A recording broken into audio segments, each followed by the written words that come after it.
지금 이 시간에는 우리 하나님의 말씀을 함께 보시고 글로리아 성가대에 하나님께 올려드리는 찬양이 있겠습니다. 오늘 하나님의 말씀은 요한복음 20장 19절로부터 23절까지입니다. 제가 봉독하겠습니다. 그날 곧 주간의 첫날 저녁에 제자들은 유대 사람들이 무서워서 문을 모두 닫아 걸고 있었다. 그때 예수께서 와서 그들 가운데로 들어서셔서 너희에게 평화가 있기를 하고 인사말을 하셨다. 이 말씀을 하시고 나서 두 손과 옆구리를 그들에게 보여주셨다. 제자들은 주님을 보고 기뻐하였다. 예수께서 다시 그들에게 말씀하셨다. 너희에게 평화가 있기를 빈다. 아버지께서 나를 보내신 것 같이 나도 너희를 보낸다. 이렇게 말씀하신 다음에 그들에게 숨을 불어 넣으시고 말씀하셨다. 성령을 받아라. 너희가 누구의 죄든지 용서해 주면 그 죄가 용서될 것이요. 용서해 주지 않으면 그대로 남아있을 것이다. 아멘. 제가 말씀을 위해서 잠시 기도하겠습니다. 사랑하는 주님, 이 시간 우리 성도님들과 함께 편 주님의 말씀, 이 말씀 속에 담겨진 주님의 마음과 또 주님의 계획과 주님의 뜻이 우리 모두에게 잘 전달되고 새겨질 수 있도록 축복해 주시기를 간절히 소망합니다. 주님의 성령께 이 시간을 맡겨 올리오며 우리 구주 예수님의 이름으로 기도하였습니다. 아멘. 우리 지난 9월 21일 날 주일에 패닝 스프링스에서 침례식을 갖는 그 전주부터 시작을 해서 제가 주님과 함께 죽고 또 주님과 함께 산다라는 그런 메시지를 중심으로 해서 여러 번 말씀을 드려왔습니다. 로마서 6장에 나와 있는 아주 귀한 진리인데 이 귀한 진리의 말씀, 이제 이런 뜻이죠. 우리가 죄인인 줄을 깨닫고 그 죄인이었던 옛 사람이 예수님의 십자가의 죽으심과 함께 믿음으로 내가 죽고 그리고 주님께서 부활하실 때는 그 주님이 주시는 새 생명을 얻은 하나님의 의로운 자녀로서 다시 살게 되었다. 이것이 주님과 함께 죽고 주님과 함께 살았다라는 그런 의미라고 제가 말씀을 드렸습니다. 쉽지 않은 진리죠. 우리가 세상에서 이런 진리라고 하는 말씀을 듣지를 못하거든요. 근데 성경에만 유일하게 나오는 가르침이고 그런데 곰곰이 생각해 보면 정말 탁월한 가르침이다라는 그런 생각을 갖게 됩니다. 이 연합의 진리 이것을 꼭 많이 묵상하셔서 정말 평생 이 말씀이 나에게 생명의 힘이 되는 그런 말씀이 되시기를 축복합니다. 하나님의 의로운 자녀가 되었다라는 것은 이제 예수님의 부활 생명을 얻은 존재로서 예수님의 부활 생명의 특징을 나도 또한 드러낼 수 있는 사람이 되었다라는 그런 말입니다. 굉장히 거창하죠. 예수님의 모습을 나도 또한 드러낸다고 하면은 굉장히 버겁게 느껴지실 수도 있고 또 막연하게 느껴지실 수도 있습니다.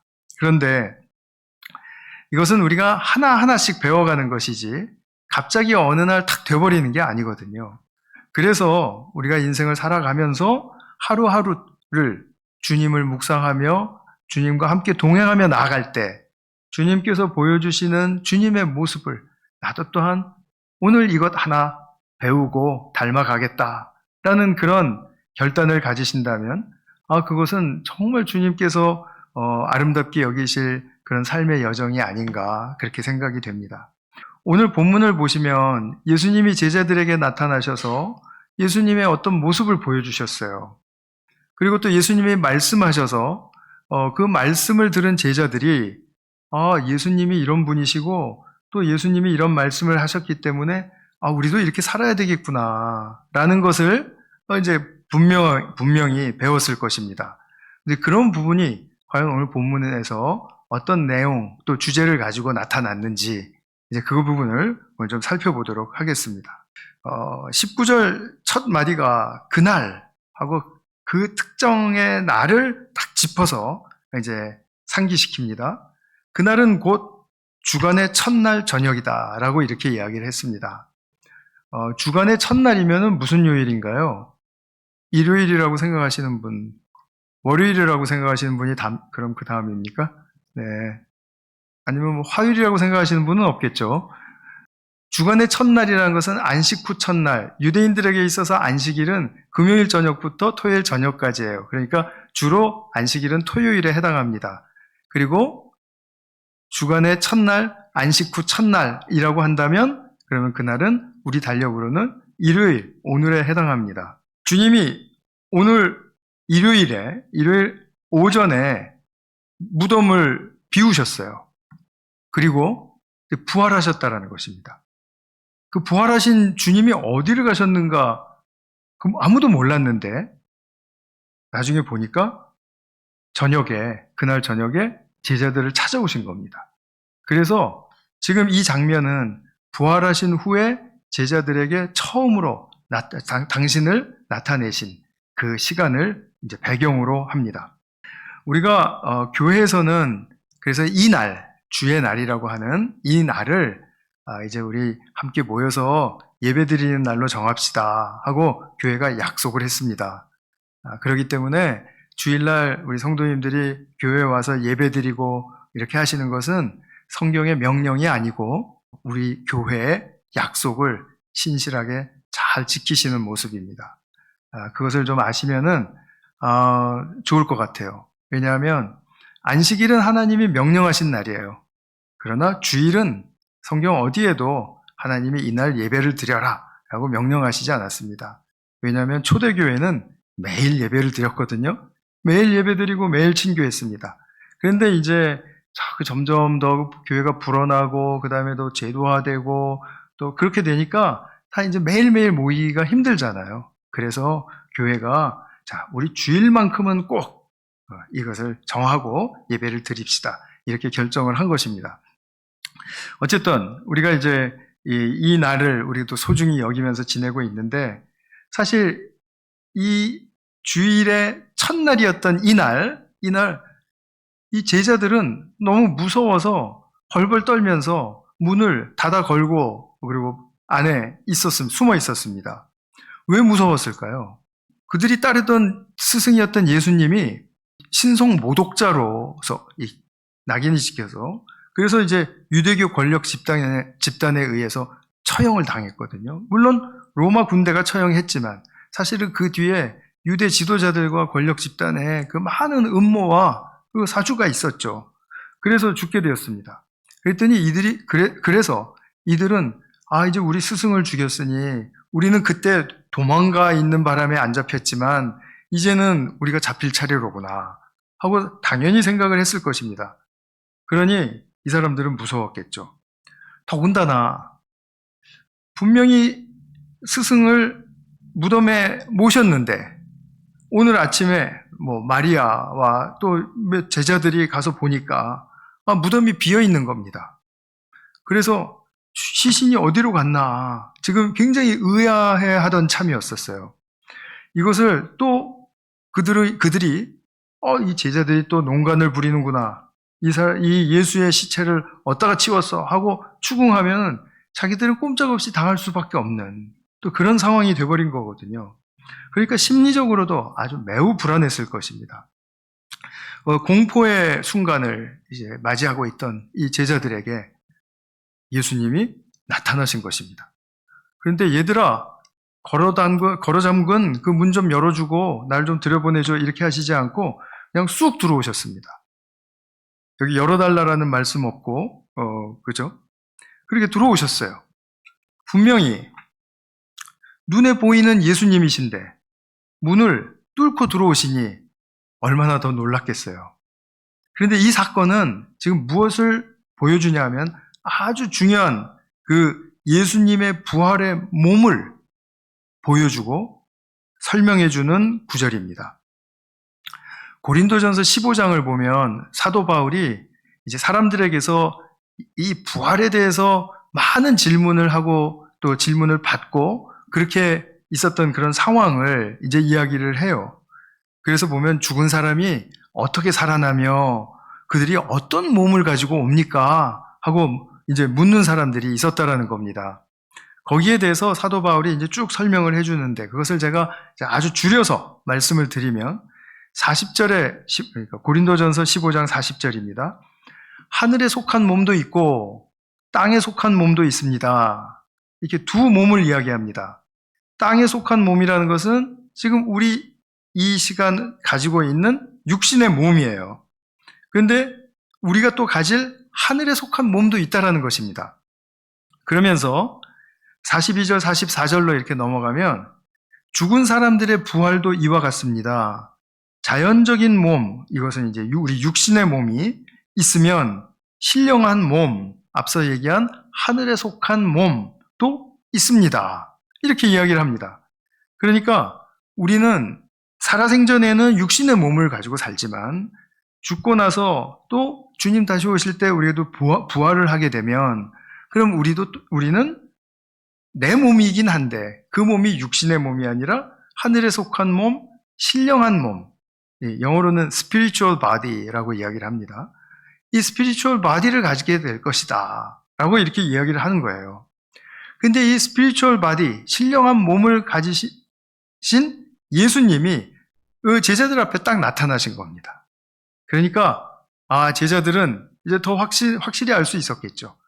부활하면 저런 몸을 갖게 되는구나 하고요. 이 신령한 몸이라는 것은 비물질적인 세계에 속한 것이기 때문에 이 물질의 장애를 받지 않습니다. 그래서 우리가 스타워즈나 뭐 이런 공상 과학 뭐 드라마나 영화 보면은 그냥 슝슝 뭐 지나가고 통과하고 막 그러지 않습니까? 이제 그런 것처럼 이제 그런 그 상황을 우리가 좀 이제 연상시켜 주죠. 그래서 예수님이 이 부활 후에 신령한 몸을 가지고 오신 것을 이제 제자들이 이제 만나게 된 겁니다. 그러니까 하늘에 속한 몸이에요. 이것은 예수님에게만 해당하지 않고 우리 모두가 장차 부활의 날을 맞을 때 그때 우리에게도 해당되는 그런 몸이다라는 것을 우리가 알 수 있습니다. 이렇게 이제 첫날 저녁에 주님이 나타나셨습니다. 그리고선 말씀을 하시는데 네 가지를 말씀하십니다. 이 네 가지를 오늘 이제 차근차근히 하나씩 좀 살펴보도록 하겠습니다. 첫 번째로는 샬롬입니다. 우리 샬롬이란 말씀 다 아시죠? 너희에게 평화가 있을지어다 라고 이렇게 제자들에게 인사를 하신 겁니다. 근데 그냥 이것은 단순한 평화 인사말에 그치는 것이 아니라 굉장히 큰 의미를 가지고 있습니다. 왜냐하면 예수님이 말씀하셨기 때문이에요. 왜 예수님이 말씀하셨기 때문에 의미가 크냐 하면 이사야서 9장 6절 같은 데 보면 메시아에 대한 예언을 할 때 장차 오실 메시아는 평강의 왕이시다라고 이렇게 예언을 했습니다. Prince of Peace라는 거예요. 그런데 예수님이 이 피스를 어떻게 이루셨죠? 십자가에서 하나님과 사람이 분리되어 있었던 그런 상태를 당신의 죽으심을 통해서 하나님께로 이 사람들이 회개하고 나아가게 함으로써 하나님과 사람이 잘 화목하게 평화를 이루게 하셨어요. 그러니까 예수님의 죽으심이 바로 이 분리를 평화로 이끌어서 이 평화를 성취하신 분이다 이런 말입니다. 그래서 앞서 이사야가 평강의 왕이 오실 것입니다 라고 얘기했을 때 바로 지금 이 상황을 우리는 보고 대번에 알 수 있는 것이죠. 하나님과 사람 사이에 또 사람과 사람 사이에 또 사람과 자연, 세상, 피조계 사이에 이런 화목을 이루신 예수 그리스도시로구나. 그러니 주님께서 이 평화를 말씀하시면서 이 평화의 축복을 얻기를 바란다라고 말씀하시면은 그러면 우리는 주님의 죽으심을 대번 떠올려야 되는 거죠. 주님의 죽으심을 떠올릴 때 주님이 어떤 모습이셨는가, 어떤 태도이셨는가, 어떤 뜻을 담으셨는가 이런 것들을 좀 우리가 살펴볼 수 있겠죠. 사람이라면 누구나 다 평화를 사랑한다고는 말을 하지만 사실은 평화가 잘 이루어지지 않지 않습니까? 왜 안 이루어지죠? 자기중심적인 성향 때문에, 집단주의적인 성향 때문에, 또 편향성 때문에, 또 아직은 완전히 이르지 못한 통합성의 결여 때문에 다 부분적이다, 이런 말씀입니다. 우리는 아직도 이 조각을 모으는 그런 길을 걸어가고 있는 사람들이지, 우리 인생과 역사와 모든 피조계에 이 조각들을 다 통합해서 이해하고 그것을 잘 받고 있는 사람들은 아니죠. 그러니까 이런 통합성 결여로 말미암아 우리는 평화를 이룰 수가 없습니다. 뜻은 있습니다. 그러나 이것이 우리가 한다고 해서 잘 되지 않는 일이라는 것입니다. 근데 이 평화, 우리가 온전한 평강을 누릴 수 없는 이 평화를 주님께서는 죽으심을 통해서 이 난제를 해결하신 거죠.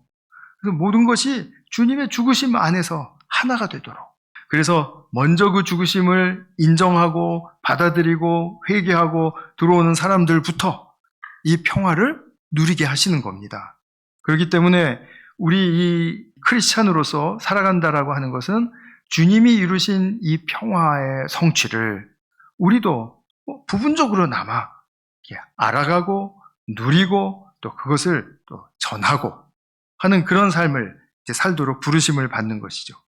나의 편안한 감정의 수준을 훨씬 넘어서는 것입니다.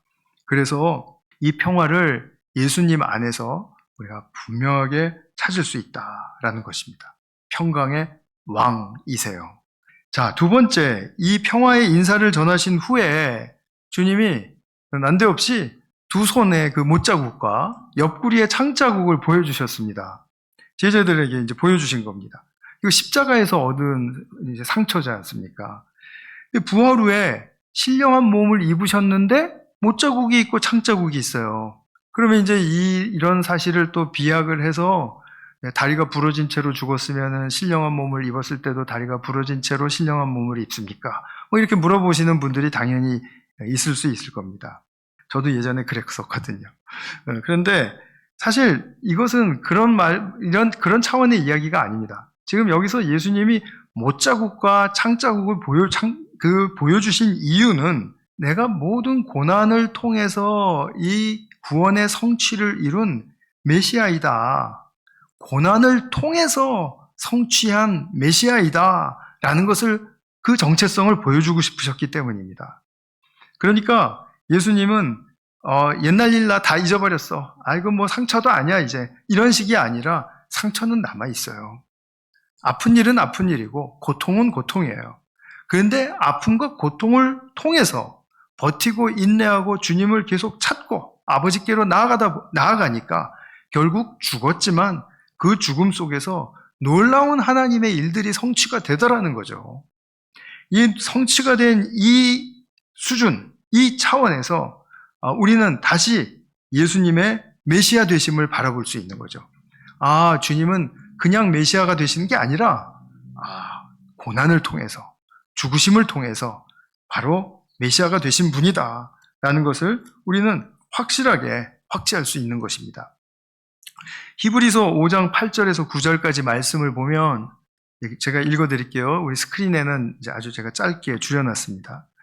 예수님은 아들이시지만 고난을 당하심으로써 순종을 배우셨고, 예수님이 순종을 배우셨대요. 무엇을 통해서? 고난을 통해서.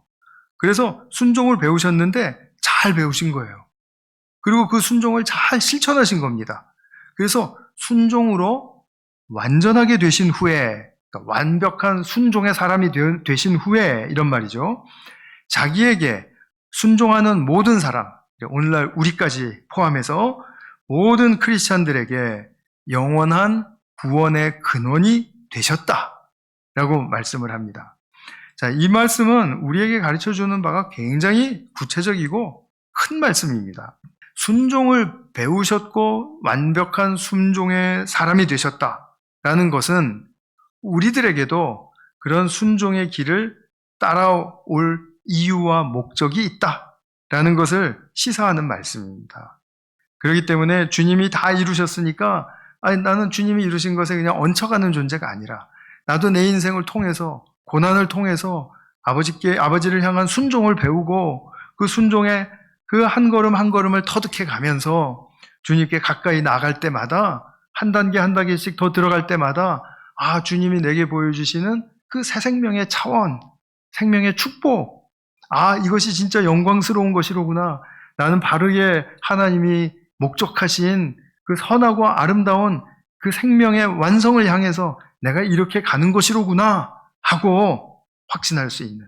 그렇기 때문에 내가 고난을 당하고 있습니다. 나는 참 아픔이 많은 사람입니다. 이런 것들로 말미암아 나는 구원받지 못할 사람이다. 아니면 나는 구원에 이르지 못할 사람이다. 라고 오해하지 않도록 하시기 위해서. 그래서 고난을 통해서 주님은 십자가에서 하나님의 구원을 성취하셨다. 이런 말씀이 되는 것입니다. 자, 세 번째로는 아버지께서 나를 보내신 것 같이 나도 너희를 보낸다라고 하세요.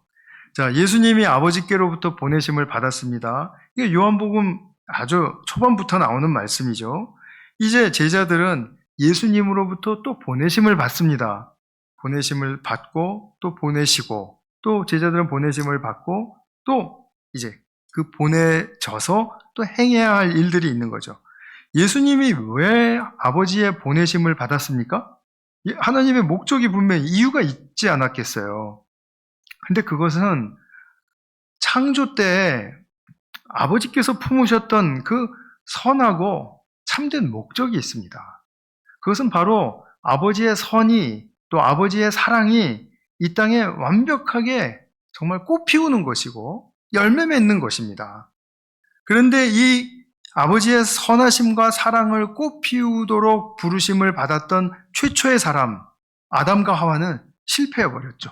그리고 그 이후에 모든 사람들이 이모저모로 아담과 하와를 닮아서 지금 이 목적을 잊어버리기도 했고 떠나기도 했고 그리고 이룰 수 없는 그런 상태에 이르는 것입니다. 이것을 우리는 타락이라고 말하죠. 이 타락한 인간들이 편만해져 있는 그런 상황 속에서 이제는 아버지께서 처음에 태초에 가지셨던 창조의 그 선하신 목적을, 사랑의 목적을 포기하실 수가 없는 거죠. 그래서 아들을 보내셔서 예수님을 통해서 그 목적을 이루게 하시려고 예수님을 보내신 것입니다. 여기까지 이해가 좀 되셨죠? 자, 그러면 이제 예수님이 제자들을 보내시는 이유 또한 이제 감 잡으셨죠. 아버지의 선하신 목적을 이루는데 동참시키시려고 그렇게 하신 것입니다. 그러면은 아버지의 부르심을 받은 예수님이 또 제자들을 또 보내시고 또 제자들은 그 예수님이 승천하신 후에 성령 받고 무슨 일을 했죠? 교회를 시작했잖아요. 그죠? 그 하나님의 뜻이셨어요. 그러면 바로 이 사도들이 교회의 이제 정체성이 되는 것입니다. 그 정신이 뭡니까? 예수님께로 보내심을 받았다라는 그 존재. 그리고 그 존재는 아버지의 창조의 목적, 선하심의 꽃을 피우기 위한, 사랑의 열매를 맺기 위한 그 목적을 향해서 부르심을 받은 존재로서 교회는 존재한다. 라는 겁니다. 그래서 이 교회를 사도성의 전통을 계승받은 주님의 공동체, 이렇게 부르는 거죠. 이것이 바로 예수님의 사명과 그 다음에 제자들이 부여받은 사명과 교회에 받은 사명과 일맥상통하게 되는 거예요. 그럼으로써 예수님이 제자들을 보내시는 목적이 너무나도 우리에게는 이제 선명하게 와 닿은 거죠. 에덴의 아담은 첫째 아담으로서 실패했지만 이제 예수님을 둘째 아담으로서 온전히 순종을 이루게 하시고 바로 이 아버지의 뜻을 이루게 하신다라는 그런 아주 숭고한 목적, 바로 그것을 이야기하는 것입니다.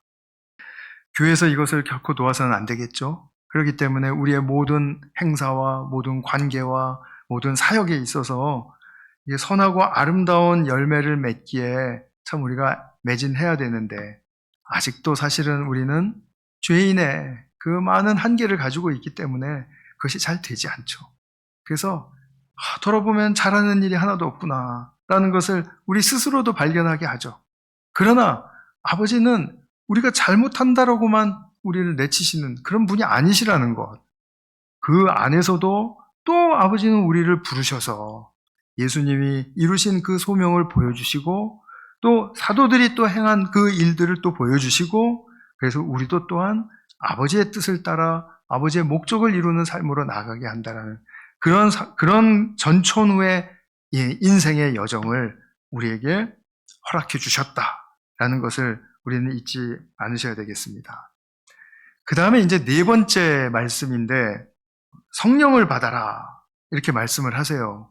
그리고 곧바로 이어서 너희가 누구의 죄든지 용서해 주면 그 죄가 용서될 것이요. 그러니까 용서해 줘라. 지금 이런 말씀입니다. 성령을 받은 사람과 용서하는 사람이 지금 한 번에 이렇게 묶여져 있죠. 예수님의 아마 분명한 의도가 있으신 거죠. 첫째는 성령께서 함께하는 사람이 된다라는 것. 예수님을 믿고 새 사람이 되었다면 그 새 사람은 옛사람과의 존재론적인 의미에서 확실하게 차이가 있는 것은 성령이 함께하는 사람이라는 것. 그것입니다. 그래서 성령이 함께하는 이런 새로운 특징을 가졌기 때문에 이 사람에게서 나타나는, 드러나는 특징이 무엇이냐 하면 바로 이 용서의 정신을 가지고 용서를 행하는 사람이다 라는 거예요. 이것이 바로 정말 앞서서 주님께서 말씀하신 서로 사랑하라 라는 그런 명령과 한 쌍을 이루는 그런 아주 성숙을 향해서 권면하시는 아주 그 핵심적인 말씀이라고 말할 수 있습니다. 그런데 성령 받으라는 말씀에 앞서서 사도 요한이 한 구절을 첨가했습니다. 그게 뭐냐면 그들에게 숨을 불어넣으시고 말씀하셨다. 이렇게 이야기를 합니다. 숨을 불어넣으셨다. 이 말씀은 어디 말씀 생각나시죠?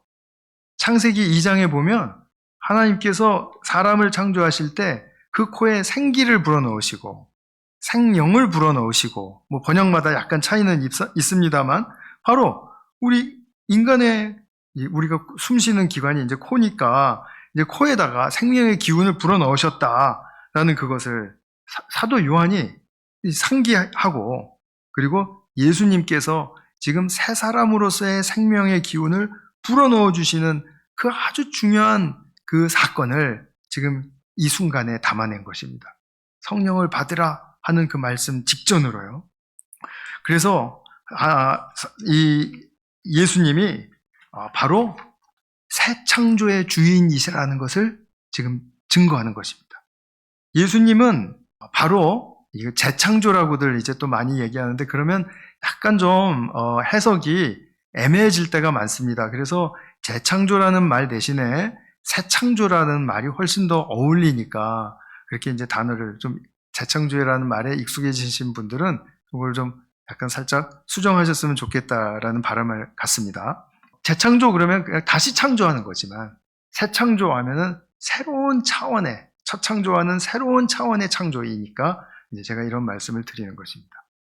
그래서 창세기 2장 7절에 나와 있던 그 말씀, 그의 코에 생명의 기운을 불어넣으시니 사람이 생명체가 되었다. 사람을 만드신 과정인데 바로 예수님은 바로 숨을 불어넣으시면서 성령을 받으라 하시니까 바로 이것은 새 사람을 창조하시는 New Creation, 새 창조를 말하는 것이다 라는 겁니다. 여기서 새 창조된 사람에게는 용서라는 성품이 그냥 많은 특징들 중에 하나가 아니고 이것이 바로 핵심적인 특징이다라는 사실을 우리가 보게 됩니다. 우리는 용서가 단순히 나를 가해하고 나에게 피해를 입힌 나를 아주 못살게 굴고 나의 마음을 아주 상하게 한 그 사람의 잘못을 덮어주는 것이다 라고 그렇게 생각하기가 쉽습니다. 물론 이것도 용서의 아주 작은 부분 중에 하나이지만 그러나 이것보다도 훨씬 더 큰 의미가 있습니다. 용서가 왜 그토록 중요한가? 크리스찬의 삶에 있어서 용서란 과연 어떤 의미를 갖는가? 이거는 우리가 계속해서 평생 묵상해야 할 내용이기도 합니다.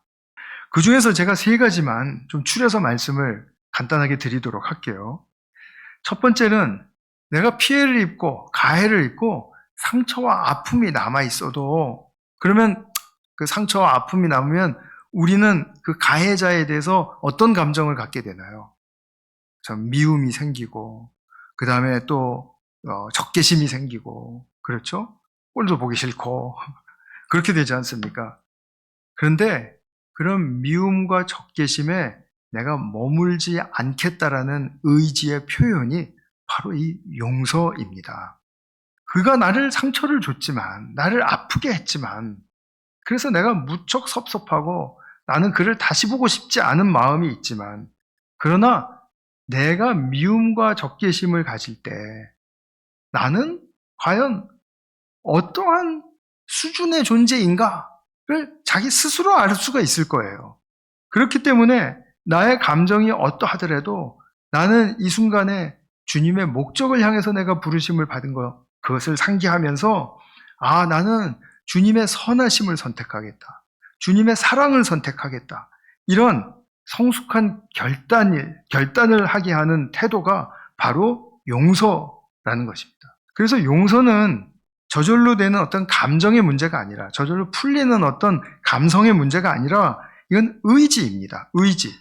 사랑도 의지이지만 용서도 의지예요. 그렇기 때문에 이 의지의 결정을 나는 앞세우고 있는가? 이것이 바로 내 크리스찬이티를 잘 드러낼 수 있는 정체성의 중요한 부분이 되는 것입니다. 그래서 미움과 적개심에 머물지 않고 사랑과 주님 주신 평화를 내가 선택하겠다라는 그런 의지. 그리고 두 번째로는 내가 용서의 마음을 갖게 되면, 용서의 실천 이전에 말씀드리는 것입니다. 내가 용서의 마음을 갖게 되면, 그러면 그것은 나를 가해한 사람에게 자유함을 주는 것이 아니라 오히려 나를 더 자유롭게 해줍니다. 용서하지 못하면 나의 마음은 계속 분노와 상처와 갈등과 그 정말 못마땅함과, 그리고 또 그것을 정말 고쳐주고 싶은 마음과 막 여기에 꽁꽁 묶이게 됩니다. 이렇게 묶여버리게 되면 나의 삶이 점점 나아지느냐? 아니에요. 거기에 자꾸 시선이 꽂히고 자꾸 편향적으로 변하게 돼요. 그렇기 때문에 내 고집만 늘어나는 것이죠. 나의 주장만 계속해서 정말 드러내게 되는 것이죠. 그러면은 결국 나는 어떤 것으로부터도 자유하지 못해요. 이 하나의 올가매미 나를 아주 이 세상에 펼쳐진 수많은 것들로부터 자유하게 만들지를 못해요. 계속 거기에 묶여 있기 때문에, 틈만 내면 그것이 생각이 나기 때문에, 그렇기 때문에 그런 것입니다. 자유로워지지 못하는데, 근데 바로 이 용서라는 것은 나를 얼마나 자유롭게 하는지, 꽁꽁 묶여버린 분노와 상처에 그것이 있지만, 계속 남아있지만 그것에 나는 저해받지 않는다. 그것이 나를 가로막을 수 없다. 장애물이 되지 않는다라는 것입니다. 물론 또 어느 날 생각이 나서 분노와 또 그런 어떤 상처로 또 내가 이렇게 눌릴 때가 있을 겁니다. 그러나 한 번, 두 번 자유함을 경험해 본 사람은 그것이 얼마나 더 좋고 귀한 것인지를 알기 때문에 그것을 추구하게 되죠. 그러면 또 하나님께서는 은혜를 베푸시죠. 이런 상황들이 여러 번 반복되는 한이 있더라도 하나님께서는 끝까지 우리를 자유의 수준으로 불러내십니다. 그래서 우리는 이 세상을 살아가면서 죽기 전까지를 볼 때에도 많이 자유하고 주님 품으로 돌아갈 수 있다. 이것을 우리는 좀 내다보시는 그런 희망이 있으시면 좋겠습니다. 세 번째로는 이게 본성적으로 쉬운 일이 아니기 때문에 자기중심적인 이 한계를 바라보고 이것을 넘어서서 지금까지 말씀드린 것과 연결해서 어떤 선과 사랑을 추구하는 행동, 이런 것을 부단히 연습하고 또 시도하고 노력하다 보면, 그러면 이것은 예수님을 닮는 길이다 라는 겁니다. 영적 성숙의 길을 가게 되는 것이다. 영적 성숙이라는 것은 내가 영적으로 뭐 누가 듣지 못한 음성을 들을 줄 알고 뭐 내가 뭐 이렇게 딱 생각하면은 뭐 미래가 이렇게 보이고 이런 것을 영적 성숙이라 그러지 않고요. 그거는 은사입니다. 은사에 불과하고요. 이 영적 성숙이라는 것은 항상 전인적인 레벨을 동반시키는 것이거든요. 그렇기 때문에 인격적인 측면이고 관계적인 측면이고 아주 우리가 보편적으로 일반적으로 우리가 말할 수 있는 그런 성숙, 성화 이것을 이야기하는 거예요. 그렇기 때문에 자꾸 딴 데서 영적 성숙을 찾을 게 아니라 지금 나의 상태는 어떠한가 묵상하실 때 제가 이거 좀 잘 살펴보시라고 말씀을 드렸죠. 그 다음에 또 나는 지금 어떠한 노력으로 무엇을 추구하고 있는가? 나는 과연 어떤 사람인가? 그리고 나는 어떤 사람이 되기를 원하는가? 지금 그것을 도전하는 거죠. 그렇기 때문에 하나님께서 우리에게 영적 성숙의 길을 가게 하기 위해서는 이 용서가 정말 필수적이다라는 것을 우리는 인정할 수 있게 되는 것입니다. 그래서 성령을 받은 사람은 용서가 특징인 삶을 살게 되는 겁니다. 항상 용서하는 사람이라고는 말할 수 없습니다. 저는 늘 이 부분을 강조하죠. 왜냐하면 나 용서하지 못하니까 난 아닌가벼 하고 그렇게 쉽게 포기하실까 봐요. 근데 그건 포기할 일이 아니고 누구나 다 우리는 그 옛 습성을 가지고 있기 때문에 그냥 자동적으로 돌아가는 어떤 알고리즘이 있습니다. 근데 그거를 깨자라는 거거든요. 그러니까 계속 돌아가는 알고리즘을 깬다라는 것은 바로 새 생명의 존재가 된, 새 사람이 된 바로 그런 상태에서 얻을 수 있는 그 주님으로부터 오는 생명의 힘을 내가 잘 받아서 그걸 시도해보자라는 겁니다. 시도.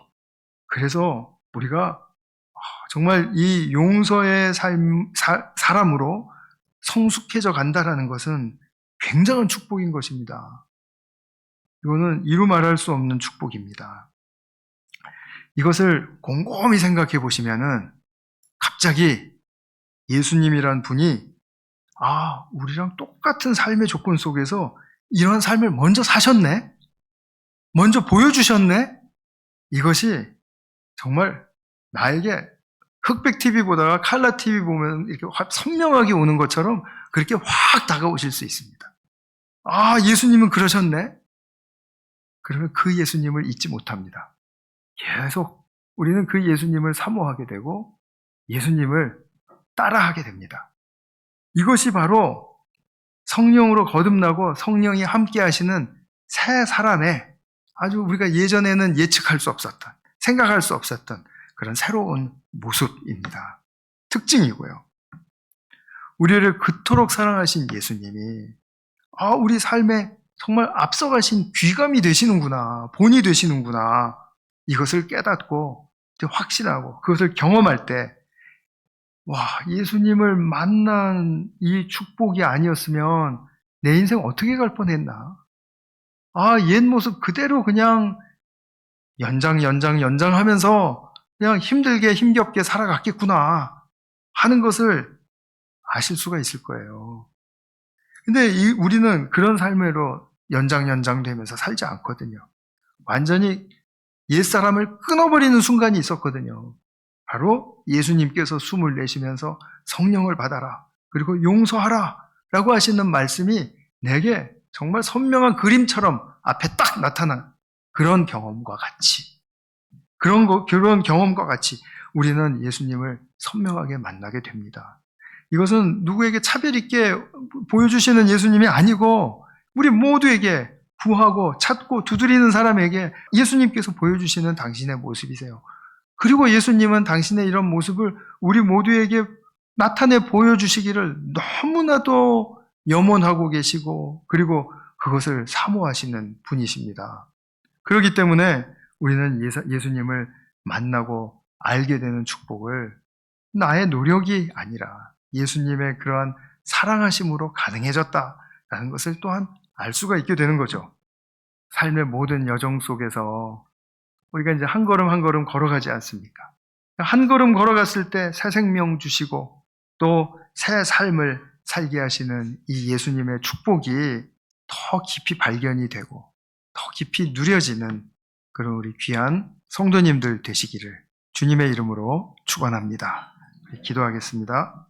사랑하는 아버지 하나님, 무서워서 떨고 있었던 우리 제자들을 찾아오신 그날, 바로 우리가 그날 일어난 일을 말씀을 통해서 살펴보고 또 생각해 보았습니다.